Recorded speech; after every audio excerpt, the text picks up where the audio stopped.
Nasa bansa ngayon ang Korean actress na si Park Shin-hye na una nating nakilala sa Korean novelang Stairway to Heaven. Naiyak pa siya pagdating kanina. Bakit kaya? Alamin sa chika ni Katati Bayan.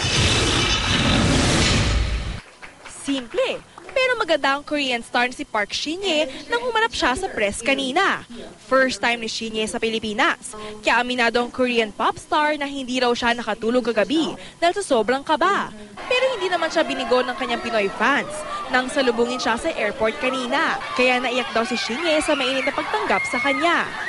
Mula sa kanyang hotel room, gandang-ganda raw si Shin-hye sa view ng Manila Bay. Enjoy raw siya sa mainit na klima ng Pilipinas kumpara sa malamig na panahon sa Korea ngayon. Hindi na raw mahintay ni Shin-hye na makasama ang iba pa niyang fans sa fan meeting bukas. Ang Pilipinas, ang kauna-unahang stopover ng Kiss of Angel Asia Tour ni Shin-hye. Ang fan na si Karen Faye Madiam, naluha sa saya nang makita ng personal si Shin-hye.